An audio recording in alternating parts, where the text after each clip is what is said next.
Little people are amazing, but man, they're chaotic. What takes place during these ages will carry through the rest of their life. They're coming in just clean slate, like, what is this place? What's going on? Be there for your child because they need you.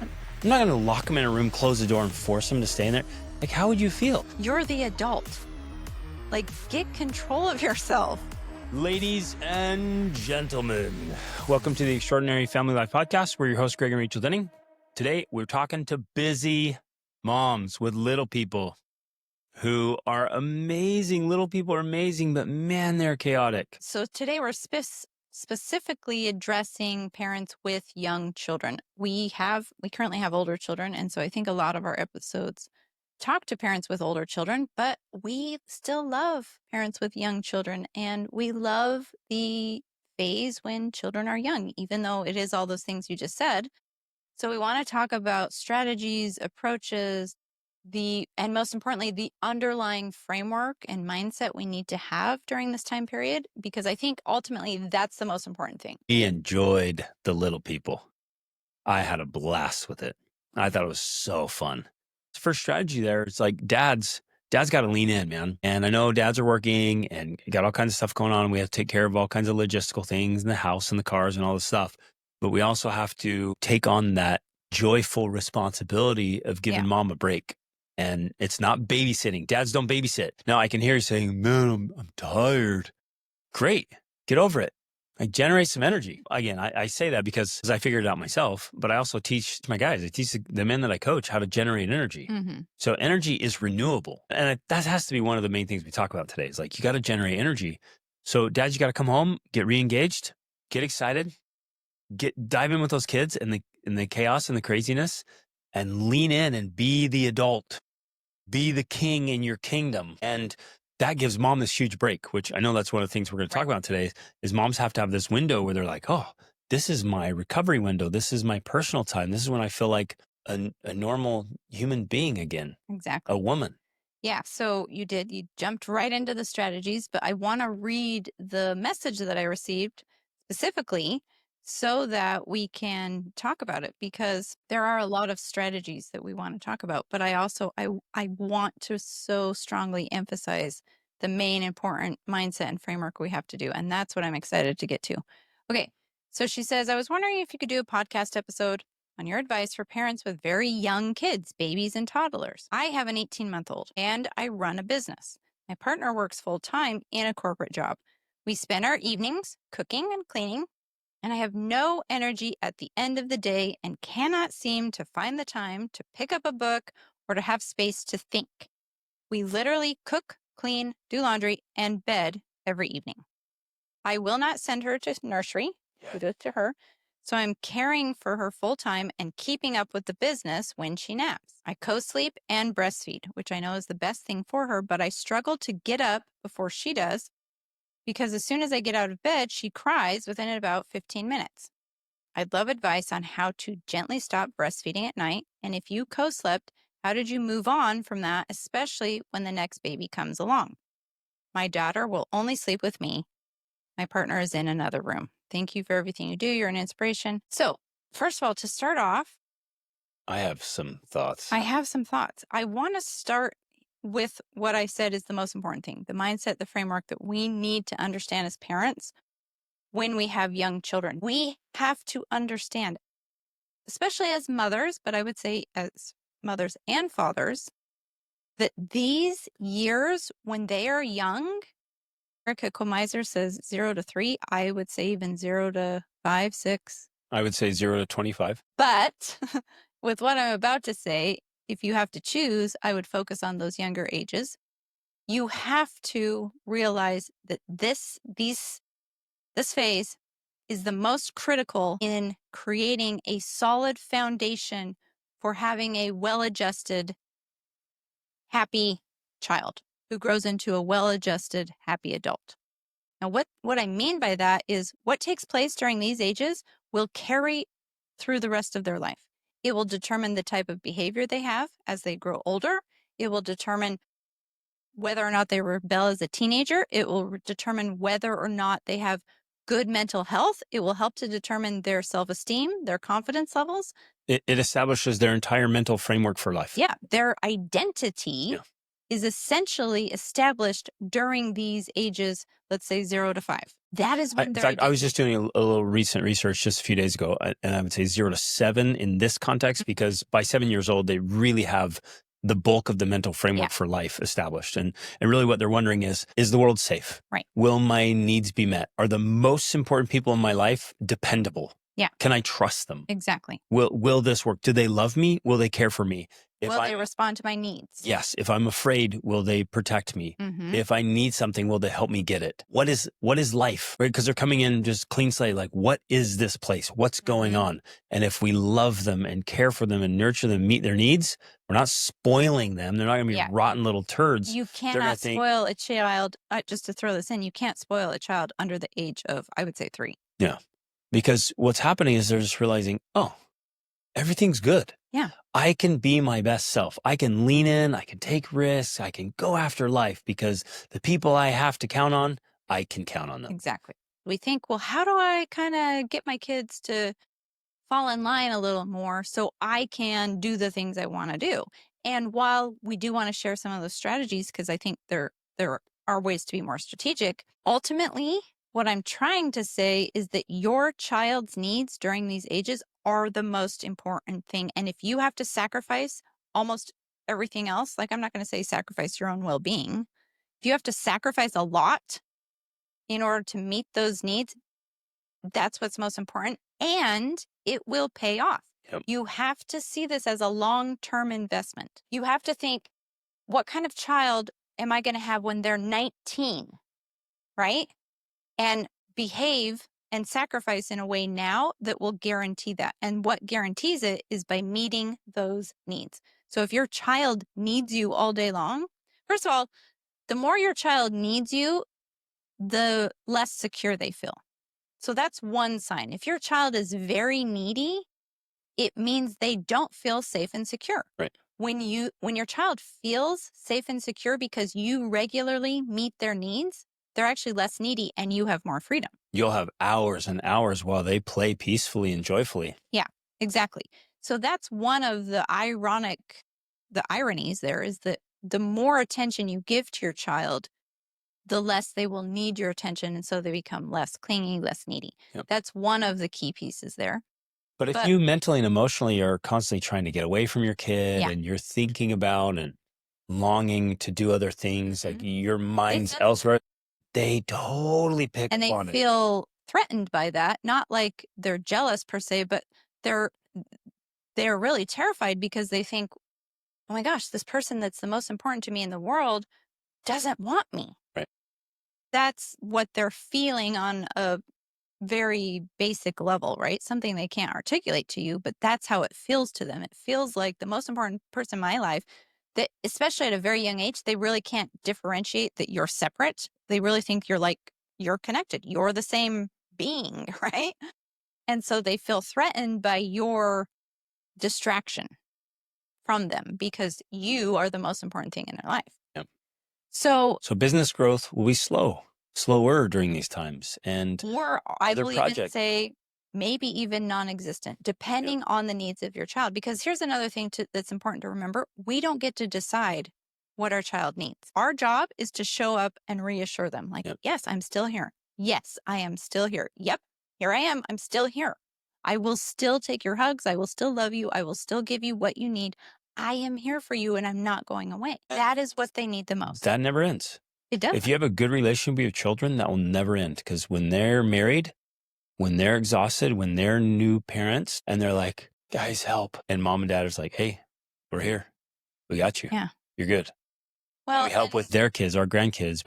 And even this is fitting for marriage. Rachel needs to know, I'm here. I'm here. I'm listening. I know you're feeling everything and you need to vent and process. I'm here. Ultimately, that is the foundation of emotional health and emotional well-being and mental health, is having that security and that stability, knowing that, like you said, you can count on the people in your life that are important to you. And that's what it's all about. Exactly. And what I'm trying to say to this mom who has young children is that this is the critical age when you can solidify that for your children. And if you do, it will make the rest of your parenting journey that much easier because you have a solid foundation. Love it. I love that. Again, just reiterating though, ambitions, dreams, goals, fantastic. That's great. Have them, Yeah. but they come third, maybe Yes. fourth. So I would say self-care is first because you can't draw from an empty well. You Yeah. can't give what you don't have. So you got to take care of yourself. So definitely if you have to choose between, well, hopefully we don't have to say if you have to choose between yourself and the baby, you have to take care of yourself in order to take care of your baby. It's like putting on the oxygen mask first.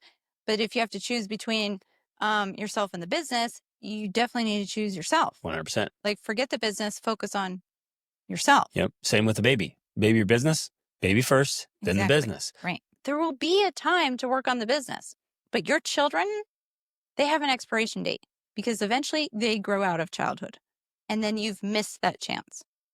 So this is the priority. This is what matters the most, even if you have to sacrifice those other things. So one of the things I want to say is that if we focus on putting those things in their proper place, then we actually feel better.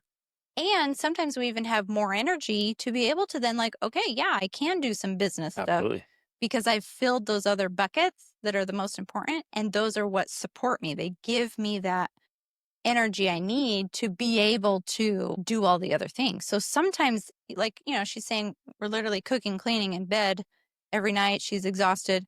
Sometimes what needs to happen is instead of doing the things you think you should be doing, the cooking and the cleaning and the laundry, you're like, you know what, forget that. We're going to go have sex, or we're going to sit and cuddle and talk, or we're going to do something that refills us, that helps us recover rather than just grind. Because everything becomes transactional at that point. It's like, that's lame. Like, what are we living for? Yeah. To pay the bills, to play house together, to be roommates? This is stupid. And so even with the kids too, it's not just feeding, cleaning up, bedtimes, naps, blah, blah. It's like, have fun. Right. We Go should do be cool enjoying things. it. Yeah. Enjoy every minute of it, every phase. Like, oh, look what she likes now. Let's do this. Let's do that. Let's try that. Let's have our lives be filled with beautiful things. Do crafts and fun things together. Right. So like what fills you is like you can do, you can go out to the lake or the pond or the park or go just sit on the grass and enjoy the sunshine and play in the snow. Like all these things that both of you are getting satisfaction and fulfillment and renewal. And I think if there is ever a time to do that in life, it's definitely during those ages like that. Like I'm giving you permission if you need it to like really just revel in that kind of stuff, because I think and maybe it's just me, but I think a lot of mothers, we have this idealized vision of like childhood and raising children. And it's like a picnic blanket in the sun and these beautiful little children sitting there. That's a vision that we have. And I'm saying this is the time to do that thing. We don't have to wait. Now, one of the concerns we may have, and sometimes maybe one of the drives we have to building a business, is money. So I'm not going to say that doesn't play into it, but what I'm trying to say is even if you have to live on a budget or simplify or go minimalist, I think especially during these ages, it's worth it, and that it makes a difference. Our business grew very, very, very slowly because you and I were both fully involved in raising them, taking care of them, homeschooling them. Like we were fully present with them, and it was worth it. It made a big difference. It does. So that's the underlying emphasis, is that really lean in to these years and be there, not in just quality time, but quantity time as well for your children. Now, I do love that she's not sending them to a nursery or daycare. 100%. They're just not good. Daycares are not healthy places for children. They should not be in a daycare if at all possible. Well, they mostly need to be with you, the mother, or at the very least with the father. One of those most important people in their life needs to be with them 24/7. I love that she's co-sleeping and breastfeeding. Those are obviously great things to do. We co-slept. I think by 18 months, though, there needs to be a bed nearby. It depends, yeah. But Right. You should definitely start making that transition. And we did that because she asked specifically. So we co-slept with all of our children. When we adopted our first, we started co-sleeping and we did it with all of them. But you can definitely start to transition them out because everybody does begin to sleep a little better. And I would put a little bed or a little crib thing next to the bed. So they were still in the room, but they were nearby. They knew we were there for them. Hey there, this is Greg Denning. We want to reach as many people as possible and help as many families as possible with these conversations. And we want to keep this podcast ad-free forever. You can help us do that by subscribing on Spotify or Apple Podcasts or wherever you listen, your favorite platform, and on YouTube. And leave a quick review and share your favorite episodes with friends and family. It makes a big difference. Thank you for being a part of this very important movement. If you look at it from an evolutionary perspective, I mean, that's what humans have always done. They always slept near each other. They didn't live in a house with separate rooms and bedrooms. They slept together. So it's a very natural and normal thing for children to want to be near their parents when it's dark. Like, for some reason, the Western world thinks that that's strange, but it's not. It's been like since the beginning of humanity. Right. It's been And like in that fact, in a cave or a small log cabin or Exactly. a teepee or or a a yurt. longhouse or whatever. Yeah. If you actually look at the history of sleep training, which I think that this ties into sleep training, the sleep training that we know of today came specifically from the Nazis. Like, I'm not kidding you. They used it as a tool to distance parents and children from each other so that people would grow up and be easier to control because they didn't have, in fact, if you look at the history of communism or fascism or anything, socialism in general, the state and the leader of the government is the most important person in the Well, world. they wanted to There's be. no They wanted to be religion. more important than the parents. Yeah, family is diminished because the government is the most important. And one of the tools they would use to do that is sleep training and all of these things that would create attachment disorders, which then created people who were easy to control, who looked to the government authority as being like the most important. So it was all very strategic. But the other thing I think that's important to point out, because people have asked us, like, we lived this travel lifestyle. We've been to 60 countries. We've lived in dozens of countries. We moved a lot. And people thought, well, how can you create family stability in that type of situation? Like, it's not possible because you need to stay in one place and have routines and have stability. But one of the ways we've been able to do that is because these types of things, co-sleeping and allowing them wherever we were in the world, it didn't matter. They would come into our room and they felt safe and secure, like my parents are here. So it doesn't matter where we are or if I'm in the same bed or if I have my stuff, my parents are here and I Right. feel safe. And I think it's worth sharing here. We did the co-sleeping when they were little, and then sleeping next to us as much as we could, like in the same room and in a little bed. But then we would, get them into another room, especially when they had siblings, and then they would go in there. Yeah, They had when each they slept other. with siblings, it was easier too because way they easier. have their siblings to Yep. sleep with, and that helps. And we would often go in and lay down by them and help them Mhm. go to sleep, and sometimes lay there until they went to sleep. Mm-hmm. And then, inevitably they'd wake up sometimes, not every night, but sometimes they'd come back in. Okay, whatever. But we're gently teaching them that you can go to sleep in your room. And And if you wake up, you can come in and it's okay. And so we gently build that security, and now they're Mhm. all fantastic Yeah. and totally solid. So in this scenario here, when she has an 18-month-old, she's still breastfeeding. Probably my suggestion, if it was me, is I would be getting another bed that was next to the bed, whether that's a little crib or a playpen, or they even sell nowadays, I think, like a bed height crib with 3 walls, something like that, so that you can begin to make that transition where they're still in the room with you because they want to be. It's normal. Yeah.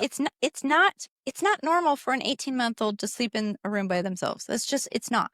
Especially if they're the only child. Right, especially if they're on a child. That It feels like to them, solitary it feels confinement. like prison. It feels like exactly solitary confinement. So and the whole cry it out method, the sleep train, it's just not healthy. It's psychologically damaging. And I know that that sounds really strong to some people, but it is. And I love what Erica Kamiser talks about. She said there's big T trauma and there's little T trauma. And big T trauma is things like if you get in a car accident or something, you break something or you're sexually abused, like it's big things. But she said every single one of us has been experiencing little T trauma throughout our childhood. And it's things like being left to cry it out.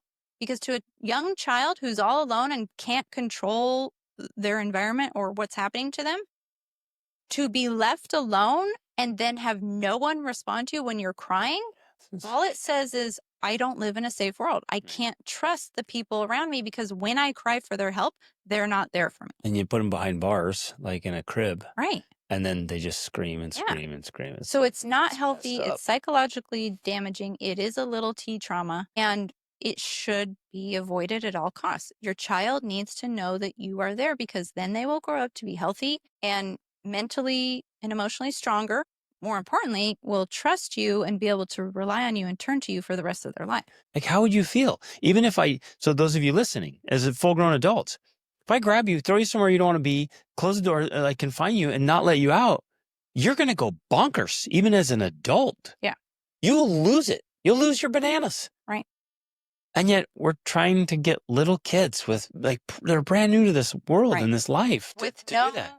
emotional regulation because they lack the prefrontal cortex, which is what regulates emotion.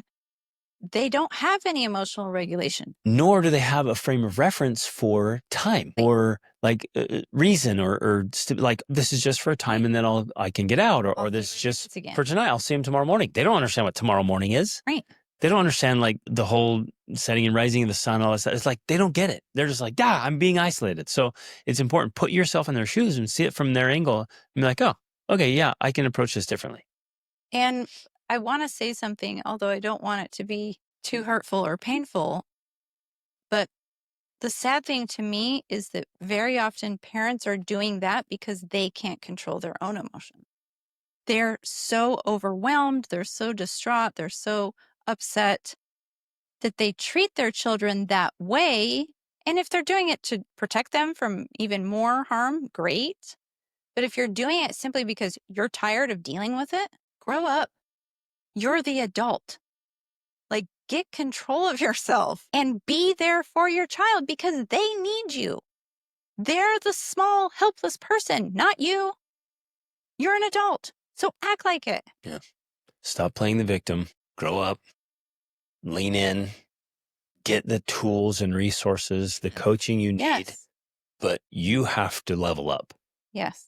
And that Because is your so kids critical. need you Yeah. to level up. And when they grow up, and we know this because we work with clients, when they grow up and then they behave in horrible ways and they treat you poorly, the only reason that happens is because that's how they were treated as young children. And that's difficult to hear. And I know it.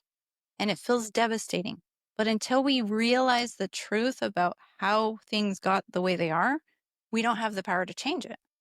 So truth is power. Truth, knowledge is power. But we have to understand, and then we have to take a different course of action.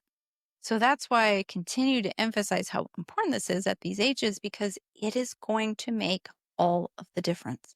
It will literally determine what kind of experience you have for the rest of your parenting years. And so meeting those needs is the most important thing you can do.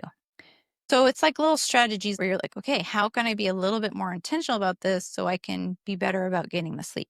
Then she mentions the thing like she can't get up before her because if she gets out of bed, the baby starts crying, right? And it's amazing how they have that. So that's what I was thinking. They know, like, when you got out of bed and you're like, oh, I did that perfectly. They just know your presence is gone. Right. And that's actually a beautiful thing. Like, they know whether you're there or not. And they know whether you're standing or not. Because they'd fall asleep while you're standing and you'd try to sit down. They'd wake up and be like, how do you know? You have an altimeter? Yeah. But in a way, it is beautiful that they can sense your presence so much they know when you're gone. But something I would do in a scenario like that is I would plan for that and I would work around it. So she's mentioning wanting to be able to read or do different things. Like, okay, before I go to bed, I'm going to prepare. I'm going to have a book right next to the bed. Maybe I'm going to have my laptop. Maybe I'm going to have my phone. It's all going to be right there so I can sit in bed while that baby sleeps and I can read. I can work on my computer. I can, like, whatever it is you want to do, you can do it in bed next to your baby. Yep. So you don't have to, feel like I'm you can have that. awesome morning routine. Yeah, Yeah. absolutely. And still, quote unquote, meet the needs, but not feel resentful or stuck because you have to lay there and do nothing because you can't get up. Right.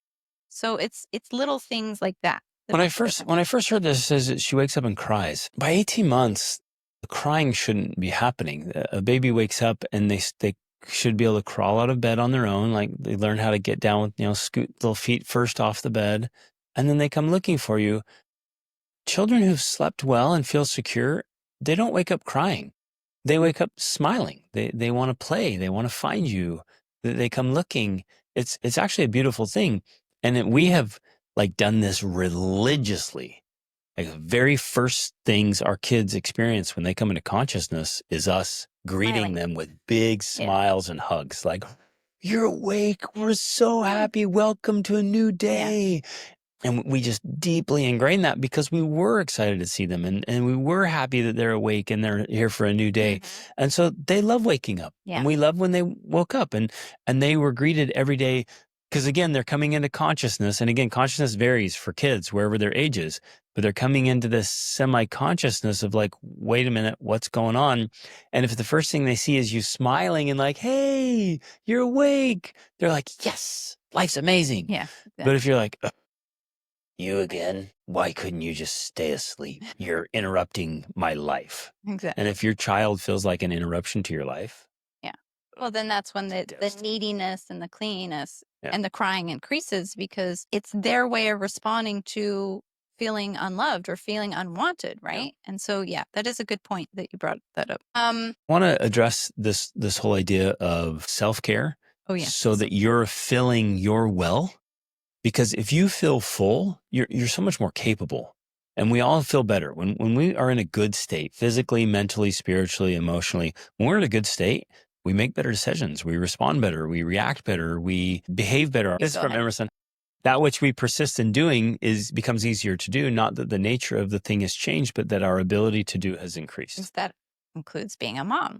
When we're a new mom and we have one child, it does, and I get that. I remember feeling exhausted at the end of the day. But one of the reasons looking back that occurred is because my attention was scattered. I wasn't focused on being in the moment, being with my child. I was thinking about all of the things I wanted to be doing instead. And that's exhausting. Yep. So that's one of the keys there. It's like self-sabotage. But it is. But as I increased in my own capability, then having 2 children and then 3 children and then 4 and then all the way to 7, it was easier. And everything became easier because I became more capable. So that's the key. That's the secret there is becoming more capable because then it's easier to do more things with less stress. Exactly. So you increase your own capacity. And part of that we learned, you have to flip these switches like, wait a minute, like I can generate energy. Working out actually gives me more energy. Eating healthy food gives me more energy. So if I'm sitting at home in my sweats, I'm not getting ready, I'm not working out, I'm eating junk food, well, that's just all self-sabotage. And I'm taking care of my child, but wanting to be doing something else instead of that and feeling all of these feelings about it, that is exhausting. That's draining energy. But if you literally are in the moment with your child and enjoying it and loving it, then what we talked about before, where the more you joyfully meet their needs, the less needy they become. And the more that becomes a part of their norm. Because they begin to realize, oh, it's okay. I can, quote unquote, give mom time to do the things she wants to do because when I need or want her, she will be there for me. Yeah, exactly. And so there's this sense of security that gives them this confidence that it's okay if you are distracted by other things because you will give them your attention when they need it. Yep. So I would say just quick kind of overview, some of the best things you can do for your own energy and vitality. Get up and get ready. Move your body. And then eat well. Even if that's all you did all day with your child and you made it like a good experience for both of you, that would be enough. You're winning. You are winning. Literally, that is the definition of winning at that age. These approaches make the biggest difference for the long-term benefits that you want. They work, and it's awesome. And then you have a great relationship with your kids. You have all these beautiful memories that you'll have for the rest of your life.